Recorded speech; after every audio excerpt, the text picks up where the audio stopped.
अस्सलाम वालेकुम, मैं हूं अरबाब जहांगीर। आप देख रहे हैं मेरा यूट्यूब चैनल और जिन लोगों ने मेरे चैनल को सब्सक्राइब नहीं किया बराए मेहरबानी वो भी मेरे चैनल को सब्सक्राइब कर लें ताकि मेरी तमाम वीडियोस आप तक बआसानी पहुंच सकें और आप बर वक्त इनको देख सकें। तो जनाब, अब सियासी महाज पर इस वक्त बाजी पलटती हुई महसूस हो रही है। गेम कुछ कुछ पलटता इस वक्त लग रहा है, चूँकि कल तक वफाकी हुकूमत को हम देख रहे थे जो पाकिस्तान तहरीक इंसाफ के ख़िलाफ़ मुकदमात बना रही थी। शहबाज गिल को पकड़ा गया, किस तरह से उनके खिलाफ मुकदमा बनाया गया, बगैर वारंट उन्हें गिरफ्तार किया गया। लेकिन अब कल रात एक बड़ी डेवलपमेंट हुई और वो ये हुई है कि अब वज़ीर दाखिला राना सनाउल्लाह के ख़िलाफ़ गुजरात में मुकदमा दर्ज कर लिया गया है। तो पंजाब हुकूमत और खैबर पख्तूनख्वा हुकूमत जो कि काफ़ी दिनों से कानूनी तकाज़ों का जायज़ा ले रही थी, कानूनी नुक्ता नज़र से इस बात पर गौर किया जा रहा था कि 25 मई को जब पाकिस्तान तहरीक इंसाफ ने एहतजाज किया था तो उसमें जिस तरह से उनके खिलाफ तशद्दुद हुआ, जिस तरह चादर और चार दीवारी का तकद्दुस पामाल किया गया, जिस तरह पुलिस ने घरों में घुसकर लोगों को तशद्दुद का निशाना बनाया, पकड़ा, उन पर मुकदमात बनवाए गए, उनके खिलाफ FIRs दर्ज की गई, मुख्तलिफ़ दफ़ात उनके खिलाफ लगाई गई और हर तरह के जुल्म तशद्दुद का निशाना उस वक्त पंजाब और वफाकी हुकूमत ने लगाया, क्योंकि उस वक्त नून लीग की हुकूमत पंजाब में भी थी। अब गुजरात में जो मुकदमा दर्ज हुआ है राना सनाउल्लाह के ख़िलाफ़, अब देखना है कि कब तक उनकी गिरफ़्तारी अमल में आती है और इस मुकदमे के ख़िलाफ़, इस मुकदमे के तहत कार्रवाई का उनके ख़िलाफ़ कब आगाज़ होता है। और ये जो मामला ये सिर्फ गुजरात तक ही रुका हुआ नहीं है, बल्कि इसके बाद खैबर पख्तूनख्वा हुकूमत ने भी एक्शन लिया है। वो क्या एक्शन है और किन लोगों के ख़िलाफ़ मुकदमा दर्ज हुआ है, थोड़ा सा आगे चलकर तो आपको बताते हैं। राना सनाउल्लाह के ख़िलाफ़ गुजरात के थाना इंडस्ट्रियल एरिया में 2 मुकदमा दर्ज किए गए हैं। मुकदमा गुजरात के थाना इंडस्ट्रियल एरिया 2 में दर्ज किया गया है। ये वो थाना है। तो 4 दफ़ात इस मुकदमे में लगाई गई हैं, जिसमें 353 है, 186 है, 189 है और 505 हैं। ये 4 दफ़ात हैं जिनके तहत ये मुकदमा दर्ज हुआ है। और एक शहरी शहकाज़ असलम वल्द मोहम्मद असलम मामी ये हैं जिनकी मुद्दत में ये मुकदमा दर्ज किया गया है। तो जनाब, अब ये चारों दफ़ात भी लगा दी गई हैं, मुकदमा भी दर्ज हो गया है। अच्छा, राना सनाउल्लाह ने चीफ़ सेक्रेटरी और उनके बच्चों को धमकी दी थी, जो कि सब ने मीडिया पर देखा ही था किस तरह से उन्होंने धमकी दी थी। FIR में ये बात शामिल की गई है। वफाकी वज़ीर ने अदलिया के घेराव और जजेस को आइनी काम से रोकने का कहा था। FIR में इस नुक्ते को भी हाईलाइट किया गया है। कमिश्नर और डिप्टी कमिश्नर और इंतज़ामिया को अपनी ड्यूटी सरअंजाम देने पर भी धमकियाँ दी थी, ये भी उस FIR में शामिल है।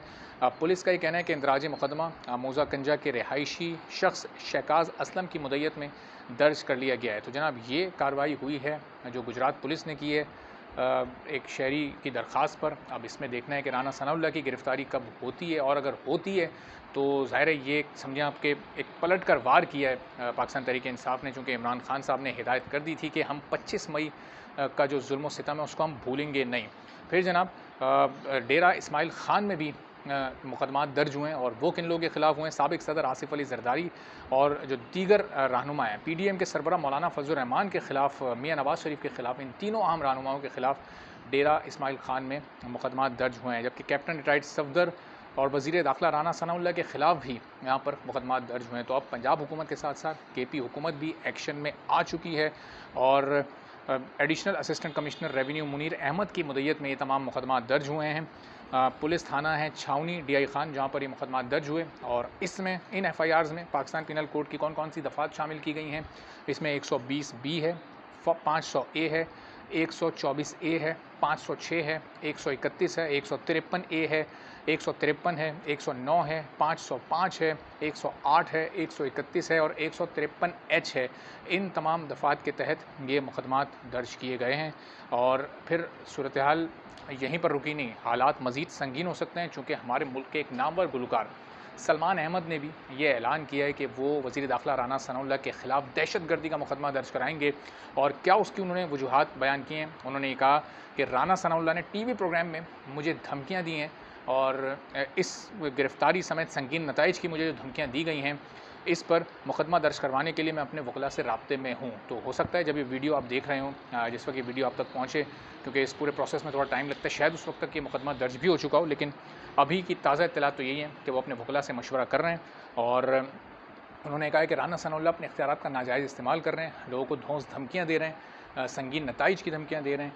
तो इसलिए अब मैं भी गौर कर रहा हूँ। अब देखना है कि सलमान अहमद किस थाने में मुकदमा दर्ज करवाते हैं। वो पंजाब के किसी थाने का इंतखाब करते हैं या फिर वो खैबर पख्तूनख्वा जाते हैं, वहाँ पर किसी थाने में मुकदमा दर्ज करवाते हैं। तो अब और ज़ाहिर है इन सूबों की पुलिस का भी अभी बड़ा इम्तिहान हो जाएगा, ख़ास तौर पर पंजाब पुलिस, जो कुछ अरसे पहले तक इन्हीं लोगों के अहकामात पर पाकिस्तान तहरीक-ए-इंसाफ़ के ख़िलाफ़ कार्रवाइयाँ कर रही थी, और अब वहाँ पर परवेज़ इलाही वज़ीर आला हैं। अब वहाँ पाकिस्तान तहरीक-ए-इंसाफ़ और काफ लीग की इत्तेहादी हुकूमत है।